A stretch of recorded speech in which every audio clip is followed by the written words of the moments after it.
Hello everyone, welcome back to our channel. ఈరోజైతే నేను మా ఇంట్లో క్యాప్సికమ్తో చికెన్ అయితే చేసినాను. చికెన్ రెసిపీ అయితే చాలా సింపుల్ అండి, చాలా టేస్టీగా ఉంటుంది. మన ఇంటికి ఎప్పుడైనా అనుకోకుండా రిలేటివ్స్ ఎవరైనా వచ్చినారనుకో, కొంచెం చికెన్తో ఎక్కువ గ్రేవీ, అలాగే చికెన్ టేస్టీగా ఉండాలంటే ఇది ఖచ్చితంగా ట్రై చేయండి. రెసిపీలోకి వెళ్ళిపోదాం. ఏం లేదండి, చికెన్ అయితే నీట్గా శుభ్రం చేసి ఇలా పెట్టుకోండి. దాంట్లో కొంచెం ఉప్పు వేసి అలానే పెట్టేసుకోండి. అంతలోపల మనం ఇక్కడ కుక్కర్ తీసుకుంటున్నాను నేనైతే, ఎందుకంటే ఈరోజు మా బావ 1/2 కేజీనే తెచ్చినాడు. అది కూడా త్వరగా చేయాలని కుక్కర్ పెడుతున్నా. మీకు వీలైతే కుక్కర్ లేకుండా చేసుకోండి. కుక్కర్లో కొంచెం చికెను తర్వాత ఉప్పు, పసుపు ఇలా వేసి కొంచెం కలుపుతున్నా. కలిపిన తర్వాత దీన్ని బాగా మగ్గబెట్టుకోవాలి. చికెన్లోని నీళ్ళు మొత్తం పోయి తర్వాత చికెన్ మొత్తం ఉడికిపోతుంది. ఆ స్టేజ్ వరకు వచ్చేంతవరకు ఇక్కడ చూడండి నేను ఎలా కలుపుతున్నా. నెక్స్ట్ ఓన్లీ విజిల్ లేకుండా పైన ఒకటి మూత పెట్టేస్తుంది. ఇప్పుడు మన నీళ్ళన్నీ ఇంకిపోయినాయండి. నీళ్ళు ఇంకిపోయిన తర్వాత చికెన్ అయితే ఇలా ఉంది.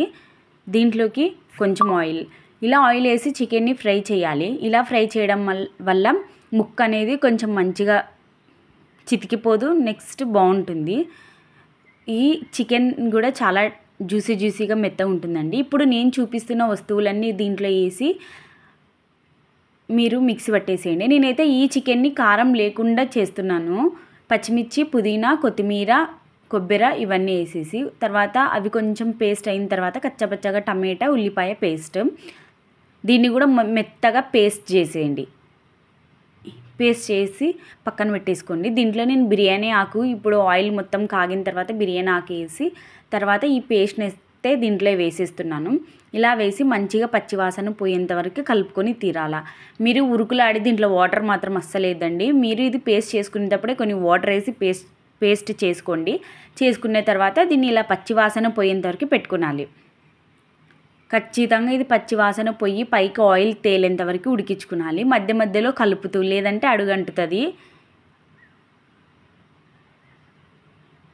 ఇప్పుడు చూపిస్తా ఒక 5 మినిట్స్ తర్వాత అండి. చూడండి ఆయిల్ అనేది ఎలా పైకి తేలిందో నా చికెన్లో.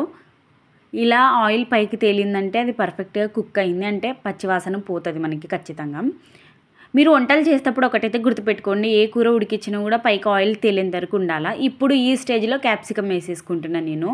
అంటే లాస్ట్ మొత్తం అయిపోయింది అన్నప్పుడు క్యాప్సికమ్ వేసేసుకొని దాంట్లోకి చికెన్ మసాలా, ధనియాల పొడి 1 టీ స్పూన్, కొంచెం గరం మసాలా.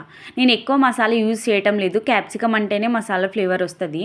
వీటినన్నింటినీ బాగా కలిపేసుకొని మళ్ళీ ఇది కూడా కొంచెం వేగించుకునాలా.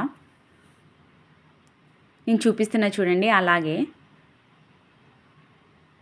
దీంట్లోకి మీరు అబ్జర్వ్ చేసినారా, నేను 1 టీ స్పూన్ కూడా కారం యూజ్ చేయట్లేదు, ఓన్లీ పచ్చిమిర్చితోనే చేస్తున్నాను అనమాట దీన్ని. దీంట్లోకి ఇప్పుడు తగినన్ని వాటర్ పోసుకొని విజిల్ పెట్టించుకుంటే సరిపోతుందండి. నేనైతే మాకు సరిపోతాయి ఈ వాటర్. మీకు వద్దనుకుంటే ఇంకా మీరు ఒక 2 మగ్గించుకొని ఆ కూరని సర్వ్ చేసుకోవచ్చు. నాకైతే ఇక్కడ వాటర్ కావాలని వాటర్ యాడ్ చేస్తున్నాను.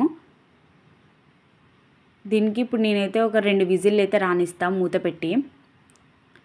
ఇప్పుడు నాకు టైం లేదు, అందుకే ఉరుకులాడుకుంటే చేస్తున్నా కాబట్టి కుక్కర్లో పెట్టేస్తున్నా. 2 విజిల్స్ వస్తే సరిపోతుంది, 3 or 2, అది మీ చికెన్ని బట్టి ఉంటుంది. ఆల్రెడీ కుక్ అయిన చికెన్ కాబట్టి సిమ్లో పెట్టి 2 విజిల్స్ వస్తే సరిపోతుంది.